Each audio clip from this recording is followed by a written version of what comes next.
नमस्कार, मैं रवीश कुमार। अमेठी में राहुल गांधी नहीं लड़ रहे हैं, लेकिन वहां प्रियंका गांधी लड़ने लगी हैं। गठबंधन के उम्मीदवार किशोरी लाल शर्मा के प्रचार में प्रियंका उतनी ही गंभीर हैं जितनी रायबरेली में राहुल गांधी के लिए। उन्होंने कहा भी है कि रायबरेली और अमेठी में 20 मई के मतदान तक वहीं रहेंगी। इसका तो मतलब यही है कि कांग्रेस भी अमेठी और रायबरेली की लड़ाई को हल्के में नहीं ले रही। हम आज के वीडियो में अमेठी और रायबरेली में प्रियंका गांधी के भाषणों और सभाओं पर बात करेंगे।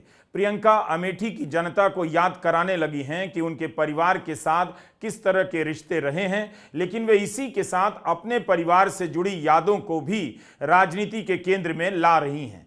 ऐसा नहीं है कि प्रियंका गांधी ने देश के दूसरे हिस्सों में परिवार को याद नहीं किया, लेकिन जिस तरह से वे अमेठी और रायबरेली में बात रख रही हैं, उस पर अलग से चर्चा होनी चाहिए। इस पर भी कि राजनीति में पार्टी और परिवार की बहस के बीच प्रियंका गांधी यहां आकर परिवार को लेकर इतनी मुखर क्यों हो जाती हैं। अमेठी और रायबरेली की लड़ाई एक एक वोट की लड़ाई होती जा रही है।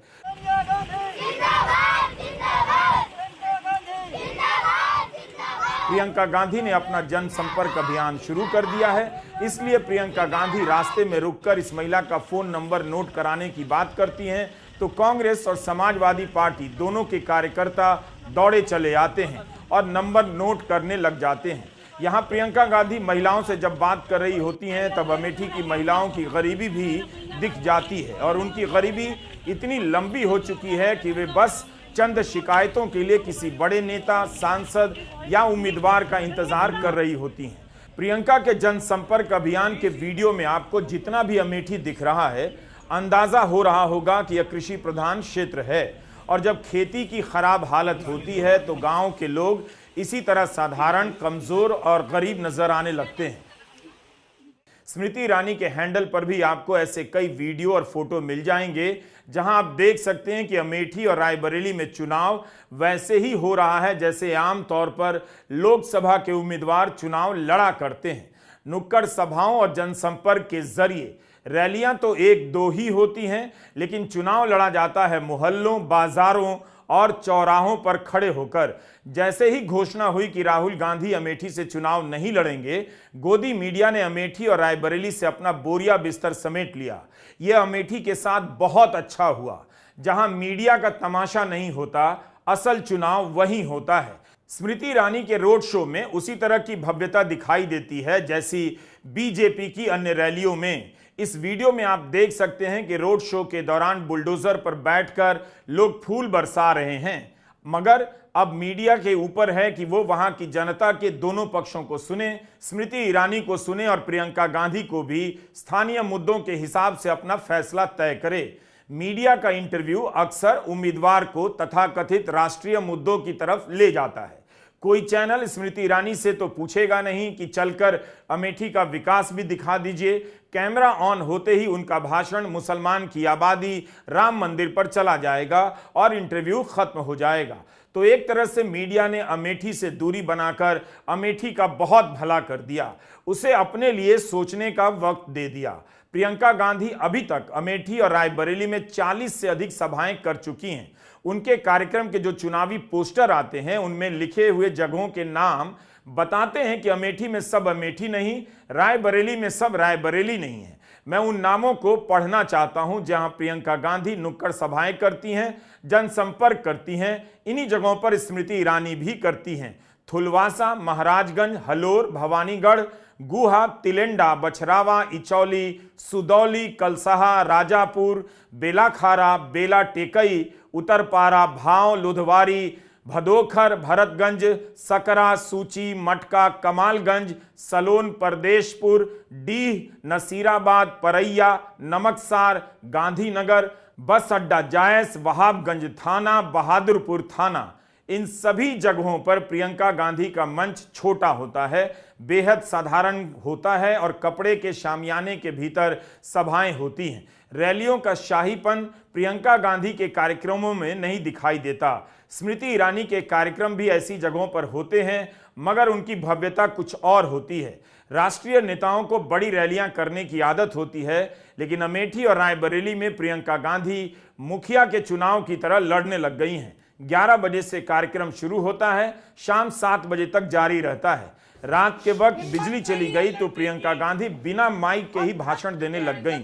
कार की छत पर खड़ी हो गईं तो लोगों ने मोबाइल फोन से रोशनी कर दी। ऐसी तस्वीरें प्रधानमंत्री मोदी की रैलियों से आते ही मीडिया में वायरल हो जाती हैं, लेकिन प्रियंका की यह तस्वीर वायरल होने के बाद भी चुनाव की प्रमुख यह यादगार तस्वीरों में शामिल नहीं हो सकी। प्रियंका ने उस वक्त बिना माइक के ही भाषण शुरू कर दिया, लोगों से सवाल पूछने लगी और लोग भी जवाब देने लगे। आपकी पुरानी परंपरा रही है, आप हमेशा लोकतंत्र के लिए लड़े हो। आजादी से पहले 103 साल पहले यहाँ की जनता, यहाँ के किसानों ने आंदोलन किया अंग्रेजी साम्राज्य के खिलाफ। आप खुद खड़े हुए, क्योंकि आपकी यहाँ की परंपरा रही है कि आप जागरूक हो और कि आपने हमेशा इस देश की राजनीति की दिशा दिखाई है और बनाई है। गोदी मीडिया होता तो प्रियंका गांधी से स्मृति पर और स्मृति ईरानी से प्रियंका गांधी पर बयान लेकर अपना चुनावी मैदान सजा लेता। कई बार मीडिया के जरिए चुनाव को बड़ा बनाने के चक्कर में छोटा बना दिया जाता है। ऐसे नाम और इलाके अमेठी और रायबरेली से गायब हो जाते हैं। इस पोस्टर पर नजर डालिए। प्रियंका गांधी के पीछे इंदिरा गांधी, राजीव गांधी, सोनिया गांधी और राहुल गांधी की तस्वीर है। अमेठी और रायबरेली की सभाओं में प्रियंका पुरानी बातों को याद कर लोगों के साथ परिवार का रिश्ता बनाती हैं, साथ ही अपने परिवार के साथ क्या क्या हुआ यह भी याद दिलाने लगी हैं। इंदिरा गांधी और राजीव गांधी की शहादत की बात कर विरासत के आरोप का जवाब देती हैं जो प्रधानमंत्री ने राजीव गांधी और राहुल गांधी पर लगाए हैं। जब इंदिरा गांधी और राजीव गांधी की हत्या हुई तब राहुल और प्रियंका की उम्र क्या ही थी। इन दो घटनाओं ने दोनों को कितना बदला होगा, उसके असर में बहुत बुरा परिवर्तन भी आ सकता था, मगर ऐसा नहीं हुआ। प्रियंका गांधी को अमेठी की जनता ने लंबे समय से देखा है, जब वे अपने पिता के साथ यहां आया करती थीं और बाद में मां और भाई के लिए प्रचार संभालना शुरू कर दिया। चुनावी रिपोर्टिंग की अपनी जल्दबाजियां होती हैं। हमने अमेठी में प्रियंका गांधी के पहले के भाषणों को नहीं देखा, लेकिन क्या इस बार कुछ अलग तरीके से प्रियंका गांधी अमेठी के साथ रिश्ते की बात उभार रही हैं और अपने परिवार पर जो बीती है उसे याद दिला रही हैं। एक सवाल यह भी है कि उन्होंने देश भर में कई सभाएं की, उन सभाओं में भी याद किया मगर बहुत छोटा सा प्रसंग रखा। अमेठी के जिस भाषण की बात हम कर रहे हैं उसमें प्रियंका बहुत विस्तार से बात करती है। क्या यह बदलाव धीरे धीरे आ रहा है या अमेठी ने उन्हें सहज बना दिया है? प्रियंका अब उन दिनों को लेकर पब्लिक में बोलने लगी हैं, बाहर की दुनिया में अपने भीतर की बातों को बाहर ला रही हैं। कर्नाटका की सभा में उन्होंने अपने पिता की शहादत का जिक्र किया, लेकिन अमेठी की थोड़ी सी जनता के बीच अपने पिता के खो देने के डर और खो देने के बाद के दर्द को धीरे धीरे साझा करने लग गईं। पब्लिक के बीच यह सब कहने का आत्मविश्वास क्या क्रमशः आ रहा है या इस बार उन्होंने कहने का कोई खास इरादा किया है? कुछ समय बाद जब वो चुनाव, देश का जो चुनाव है वो हारे, यहां से तो जीते ही थे, तो उनके ऊपर काफी उनकी सुरक्षा की काफी ये संदेह था कि कोई कुछ करेगा उनको। उनकी माताजी की हत्या हो चुकी थी, हम सब ने बचपन में वो देखा था, वो क्षण देखा था। अब मैं 17-18 साल की थी, पिताजी के लिए प्रचार किया था। पिताजी जो बड़ा चुनाव है वो हार गए, लेकिन अमेठी से फिर भी जीते थे। सुरक्षा की बड़े सवाल थे। हफ्ते 5 दिन व्रत रखती थी कि पिताजी सही सलामत घर आ जाएं। एक बार तो मौन व्रत भी रखने लग गई। पिताजी ने कहा, तुमने आज ये दिन क्यों, इतवार के दिन? उन्होंने कहा, ये दिन क्यों चुना तुमने मौन होने के लिए? इसी दिन कुछ घंटे मिलते से बात करने के, बाकी समय में काम करता रहता हूं। पिताजी ने हारने के बाद मेरे ख्याल से दुगना या 3 गुना काम किया होगा जितना उन्होंने जीतने के समय किया। जनता के बीच जाते थे, सद्भावना यात्रा की, रात के 4:30 बजे तक 3 बजे तक काम करते थे। मैं तब तक नहीं सोती थी जब तक उनकी चप्पल की आवाज मेरे कमरे के बाहर से गुजरती थी। मुझे सुनाई देता था कि पिताजी घर आ गए, तब नींद आती थी। घबराहट होती थी कि कोई कुछ कर ना देने। 2 साल बाद 1991 में एक फोन आया। किसी ने कहा कि पिताजी को कुछ हो गया है, पता करो। चुनाव प्रचार में गए थे, रात के शायद 10:30 या 11 बजे थे। मैं एकदम समझ गई कि कुछ बहुत बुरा हुआ है और अपनी मां को बताने का मतलब मुझे अपनी मां को बताना पड़ा कि जिस शख्स के लिए वो अपना देश छोड़कर हमारे देश आई थी, जिसके प्रेम के लिए उन्होंने कई त्याग किए थे, हमारी संस्कृति सीखी, नए तरीके सीखे, इंदिरा जी से हमारी भारतीय सभ्यता सीखी, वो खत्म हो गए हैं। हम सभी अपने जीवन में सदमे से गुजरते हैं। हर कोई इस सदमे का सामना अलग अलग तरीके से करता है। पहले उन सदमों को खुद समझने, फिर इसे लेकर दूसरों से बात करने में लोगों को साल लग जाते हैं। प्रधानमंत्री मोदी ने कौन सी गरीबी देखी, किसी को पता नहीं। हमेशा ही विवाद होता है, लेकिन प्रियंका गांधी और राहुल गांधी ने अपने पिता और दादी को खोया, इस पर तो विवाद नहीं हो सकता। प्रधानमंत्री नरेंद्र मोदी 23 साल से सत्ता में हैं, मुख्यमंत्री और प्रधानमंत्री के पद पर हैं, फिर भी निरंतर गरीब के रूप में पेश करते हैं। उनके अंदाज में कहीं से सादगी नहीं, गरीबी का असर आपको दिखेगा नहीं, लगेगा कि बादशाह होने की इच्छा पूरी कर रहे हैं। इसलिए उनकी रैलियां, उनके मंच, उनका दफ्तर, उनकी बनाई इमारतों में आपको उन्हीं बादशाहों की तरह होने की चाहत दिखेगी जिसे वो दिन रात अपने भाषणों में सल्तनत और शहजादा बोलकर कोसते रहते हैं। प्रियंका गांधी की इन बातों को मीडिया भावुक भाषण लिख देता है, जो कि है भी, लेकिन अगर यह किसी चुनावी रणनीति का हिस्सा होता तो प्रियंका गांधी इसकी कॉपी देश भर में दोहराती, सारा भाषण इसी पर निकाल लेती। प्रियंका जिस तरह से याद कर रही हैं उसमें केवल भावनाएं नहीं हैं, वे उसके जरिए प्रधानमंत्री मोदी के बनाए नैरेटिव को चैलेंज करने का प्रयास कर रही हैं। इतिहास में लौटती हैं, फिर वहां से उसी के सहारे आज के मुद्दे पर आ जाती हैं। अपने भाषण में कभी भी जनता के मुद्दों से हटती नहीं, बल्कि बार बार कहती हैं कि धर्म के नाम पर भावुकता पैदा कर भटकाया जाता है। कांग्रेस के YouTube चैनल पर भी इन्हीं भावुक बयानों को अक्सर प्रमुखता दी जाती है और मीडिया की रिपोर्टिंग में तो इसका जिक्र ऐसे ही आता है। लेकिन प्रियंका की इन बातों को क्या अलग तरीके से देखा जा सकता है? भारत की राजनीति में भाषणों का मनोवैज्ञानिक विश्लेषण कम होता है और मैं मनोविज्ञान का एक्सपर्ट तो हूं नहीं, लेकिन क्या प्रियंका इन प्रसंगों के जरिए केवल भावुक हो रही हैं? वोट की राजनीति बिल्कुल अलग धरातल पर तैयार होती है। प्रियंका गांधी जिस तरह से अपने पिता और दादी की शहादत के बाद परिवार के हालात को बयान करती हैं, क्या उससे इस परिवार पर नरेंद्र मोदी के लगाए दाग से बड़ी लकीर खींच पा रही हैं? इतना तो तय है कि प्रियंका गांधी को अपने बचपन और किशोर उम्र का ट्रॉमा पब्लिक में बोलने से राहत महसूस हो रही होगी। वे उस परिवार को फिर से पाने की कोशिश कर रही हैं जिसे 2014 के बाद नरेंद्र मोदी की राजनीति ने भारत की सारी बुराइयों का जड़ बना दिया।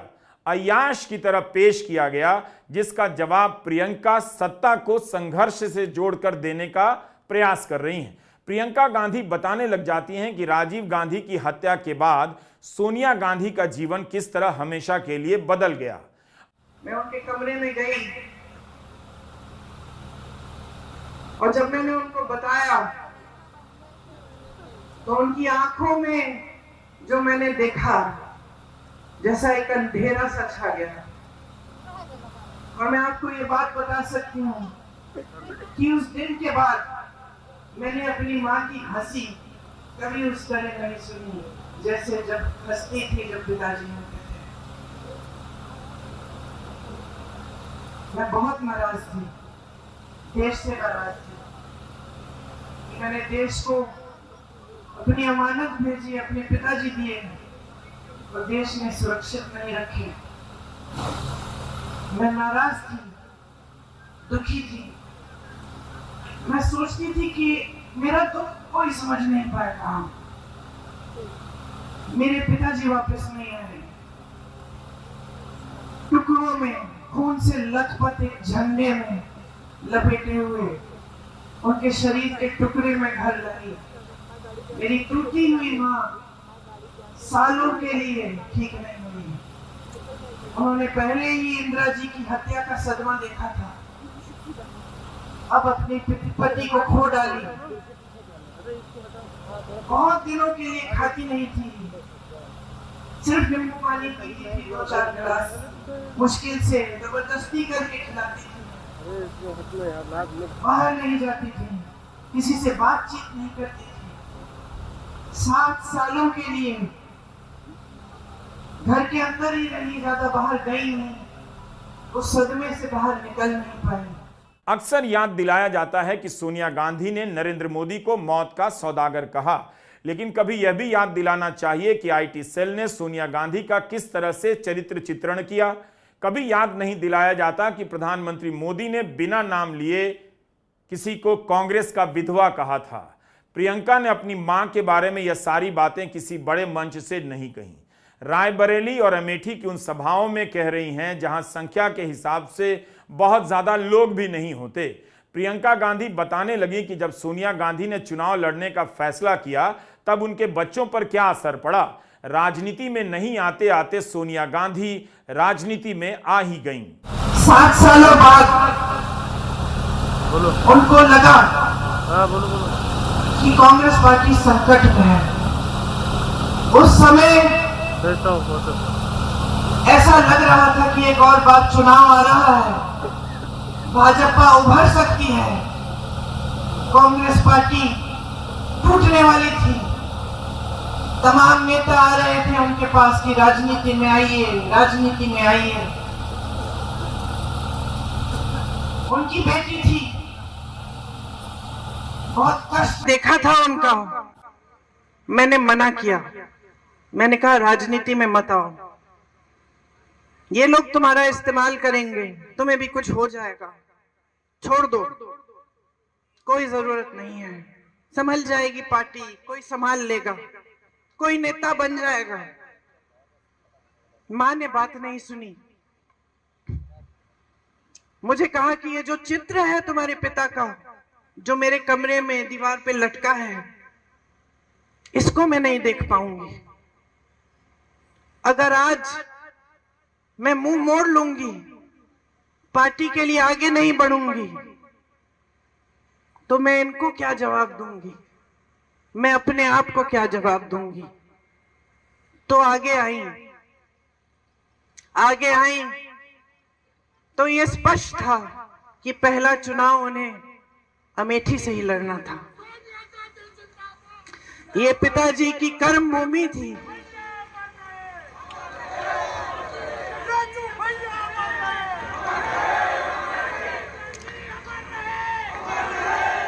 प्रधानमंत्री मोदी हमेशा परिवारवाद को लोकतंत्र के लिए खतरा बताते हैं, लेकिन खुद अपनी पार्टी में परिवार के नाम पर टिकट देते हैं और परिवार से चलने वाले दलों से गठबंधन करते हैं। उनके परिवार की कड़ी में तो ब्रजभूषण सिंह का भी परिवार है और देवेगौड़ा का भी, जिनके पोते प्रज्वल रेवन्ना पर कई महिलाओं के साथ कथित रूप से यौन शोषण और बलात्कार करने के वीडियो वायरल हो चुके हैं। सरकार को पता है कि 4 जून को देवेगौड़ा की जरूरत पड़ेगी, इसलिए मजबूत निर्णय लेने वाले मोदी प्रज्वल रेवन्ना को अभी तक भारत नहीं ला सके। बहुत कमजोर दलील दे रहे हैं कि कांग्रेस सरकार के रहते प्रज्वल रेवन्ना भाग गया। यह दलील काफी नहीं। बीजेपी के नेताओं ने पार्टी के नेतृत्व को बताया था कि यह व्यक्ति कैसा है, इसके पास हजारों वीडियो हैं। तब प्रधानमंत्री मोदी ने गठबंधन क्यों किया, प्रज्वल रेवन्ना का प्रचार क्यों किया?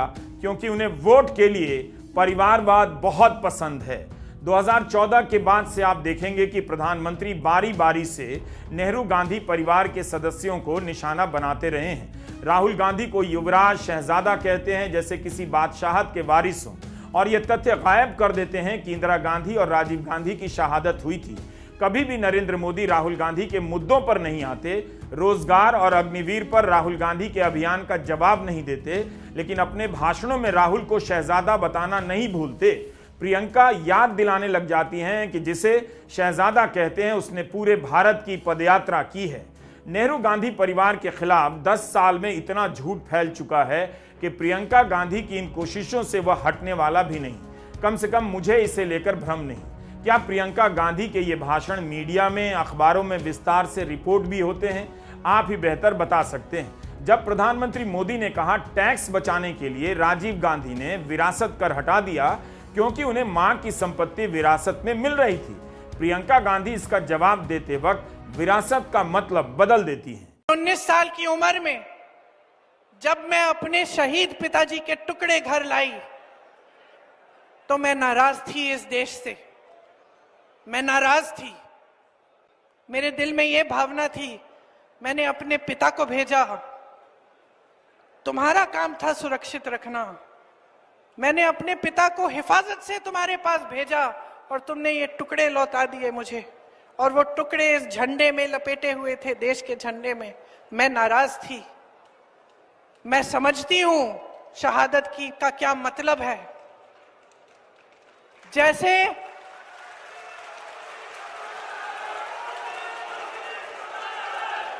आज मैं 52 साल की हूं, आज मैं 52 साल की हूं, पहली बार मैंने ये चीज सार्वजनिक ऐसे मंच पे कही है।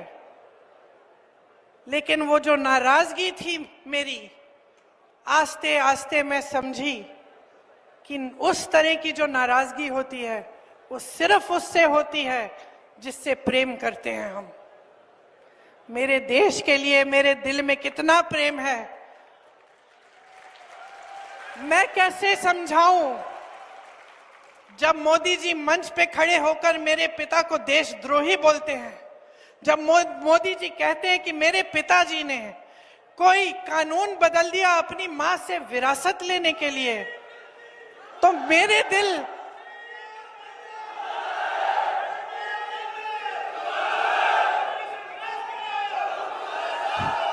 तो मोदी जी इस बात को समझ नहीं पाएंगे कि मेरे पिताजी को विरासत में धन दौलत नहीं मिली, मेरे पिताजी को विरासत में शहादत की भावना मिली। आप समझ सकते हैं, आप समझ सकते हैं। इस देश के किसान हो, इस देश की मिट्टी आपने सींची है अपने पसीने से, अपने इतने बेटे भेजे हैं सरहद पे। जब आपके बेटे शहीद होते हैं इस देश के लिए, तो मैं जानती हूं कि आपके दिल में क्या भावना है, क्योंकि वही भावना मेरे दिल में है। 2014 के बाद आईटी सेल, गोदी मीडिया और बीजेपी ने जवाहरलाल नेहरू को लेकर भयंकर अभियान चलाया। भारत की हर समस्या का कारण नेहरू को बता दिया गया। भारतीय राजनीति के इस नायक को खलनायक के रूप में स्थापित करने में कोई कसर नहीं छोड़ी गई। मोतीलाल नेहरू और जवाहरलाल नेहरू को मुसलमान बना दिया गया ताकि लोग उनसे नए सिरे से नफरत करें। हिंदू सुख में डूबे ऐसे कई सारे अंकिल आपके परिवार में होंगे। हाउसिंग सोसाइटी के गेट पर तो मिलते ही हैं गंजी पहने हुए। ये इसे सच मानने लगे।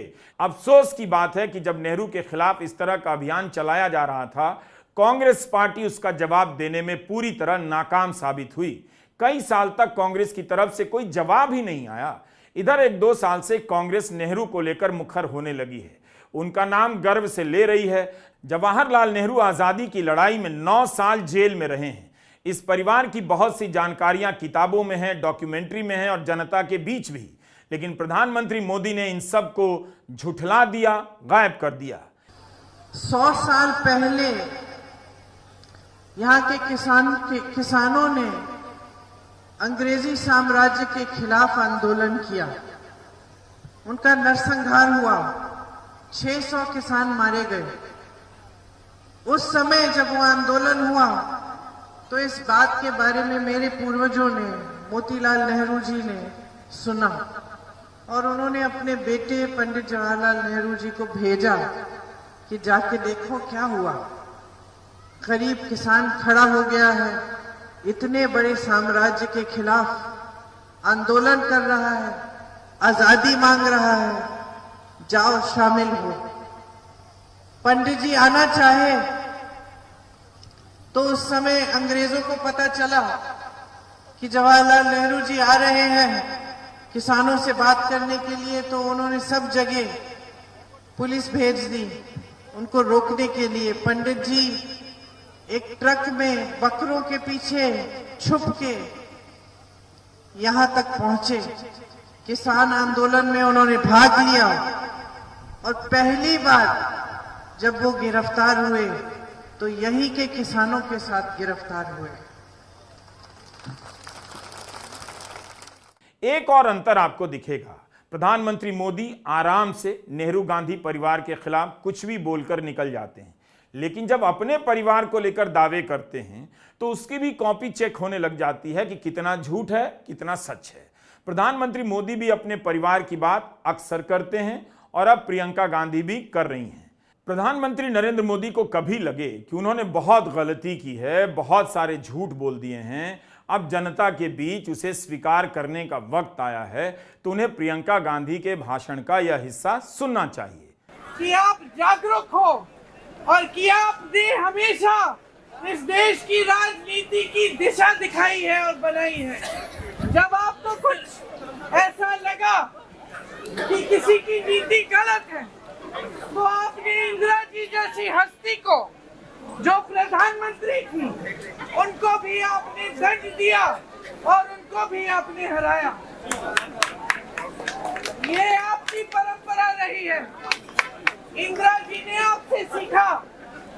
जब आपने हराया, नाराज नहीं हुई। जब आपने हराया, आप पे गुस्सा नहीं निकाला जैसे आजकल नेता करते हैं। उन्होंने कहा कि जनता कुछ कह रही है, मुझसे गलती हुई है तो मुझे सीखना है, मुझे सुधरना है। और उसके बाद 3 साल बाद जब फिर से चुनाव लड़ने आई, अपनी गलतियों को समझकर, तो आपने उनको फिर से जिताया। अपनी गलती मान लेना नरेंद्र मोदी की राजनीति का हिस्सा नहीं है। गलती पकड़े जाने से पहले वे भावुक होकर कुछ भी बोल सकते हैं। नोटबंदी के समय गोवा में रोते हुए कह दिया, अगर मेरी गलती निकल जाए तो जो सजा दी जाए उसके लिए तैयार हूं।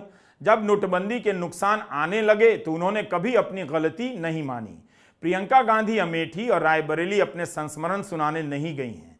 उन्हें पता है कि दोनों सीटों पर जिताने की जिम्मेदारी उनकी है और यह लड़ाई बहुत मुश्किल। स्मृति ईरानी के पास जो संगठन है, संसाधन है, उससे केवल जनसंवाद से ही वो लड़ सकती हैं और एक एक वोटर तक पहुंचकर ही। इसलिए प्रियंका गांधी यहां खुद को संगठनकर्ता के रूप में पेश करना चाहती हैं।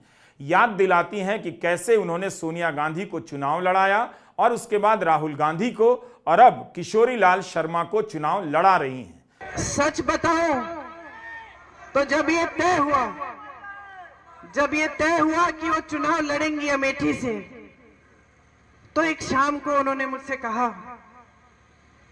प्रियंका कैसे करूंगी, मैं तो कभी चुनाव लड़ी नहीं हूं।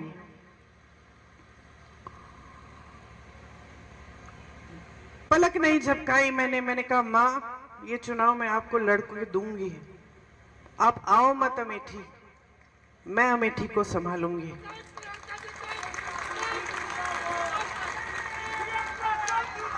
और मैं आपको बताऊं मैंने ये क्यों कहा, क्योंकि मैंने आपको बताया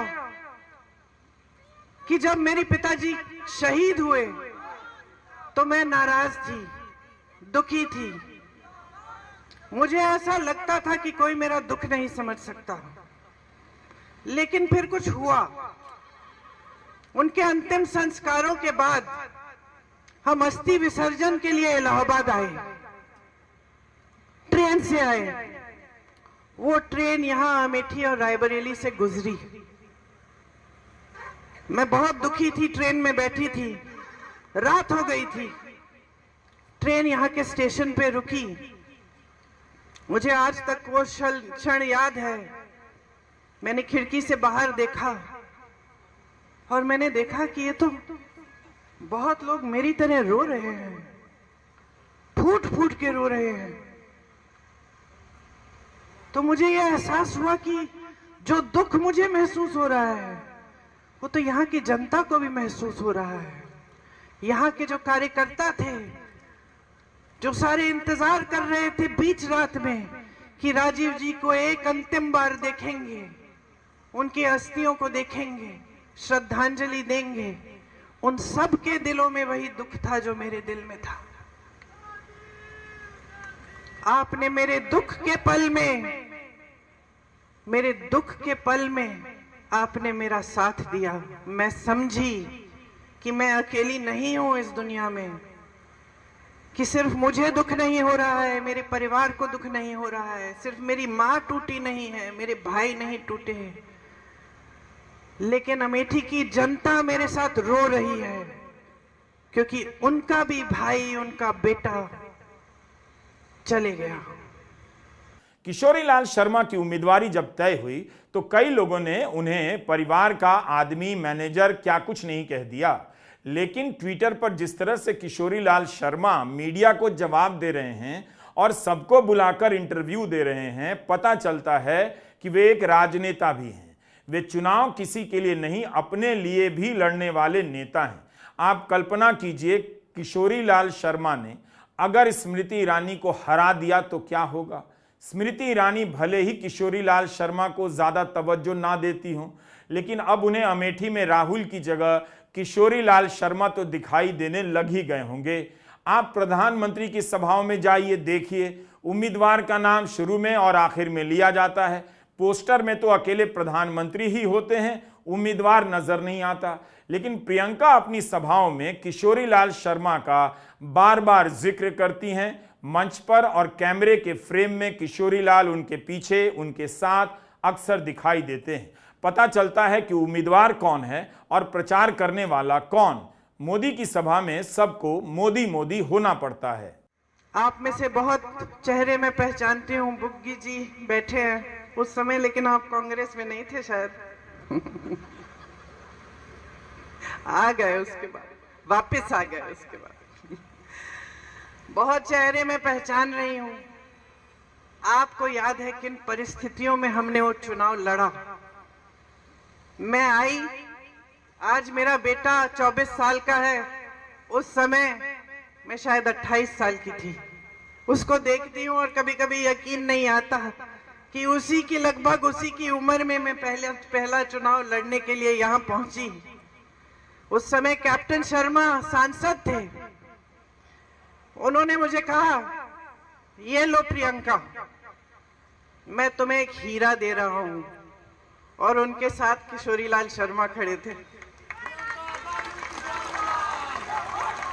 उन्होंने मुझे ये शब्द कहे, याद रखना ये आदमी वफादार रहेगा, और याद रखना जैसे ये काम करके दिखाएगा तुम्हें बहुत कम लोग मिलेंगे।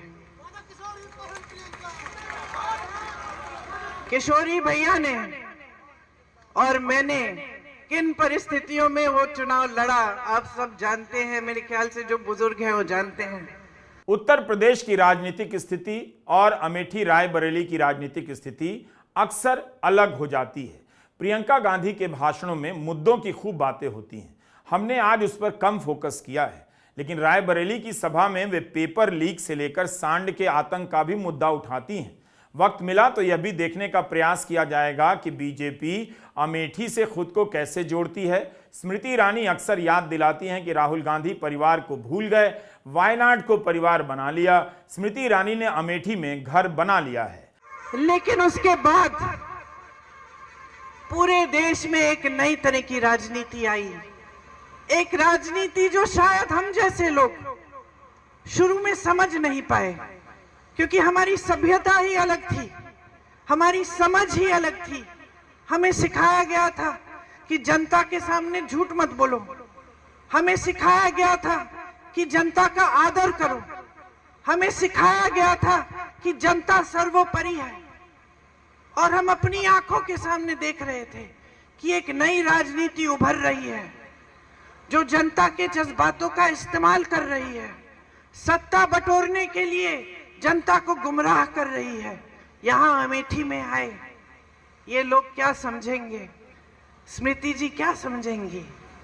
ये तो यहाँ पे आपके लिए थोड़ी आई, ये तो राहुल जी को हराने के लिए आई। अमेठी की लड़ाई को आसान समझना, नतीजे बता देना, इन सब बातों से दूर रहिए। देखिए कि लड़ाई कैसे लड़ी जा रही है। एक सवाल पूछ सकते हैं कि क्या प्रधानमंत्री नरेंद्र मोदी अमेठी जाएंगे, स्मृति ईरानी के लिए प्रचार करेंगे? स्मृति ईरानी मोदी का परिवार लिखती हैं और परिवार के मुखिया ही प्रचार करने अमेठी ना जाएं तो बात जमती नहीं। यहां किशोरी लाल शर्मा को बहुत कुछ कहने का मौका मिल सकता है। क्या आपने नोट किया है कि प्रधानमंत्री राहुल गांधी को शहजादा कहते हैं, प्रियंका गांधी को शहजादी नहीं कहते। वे प्रियंका के आरोपों पर सीधे जवाब भी नहीं देते। कभी दिया हो तो अलग बात है, मगर इनकी बेटी उनकी बेटी कहकर नहीं बोल पाते। क्या इस बार प्रियंका गांधी उन्हें मजबूर कर देंगी कि प्रधानमंत्री नोट करें और उनकी पिच पर आकर जवाब दें? बहुत दिनों के बाद राहुल का नाम नहीं लेते लेते प्रधानमंत्री ने उन दोनों का नाम ले लिया जिनका नाम राहुल रोज लेते हैं, अंबानी और अदानी का। नमस्कार, मैं रवीश कुमार।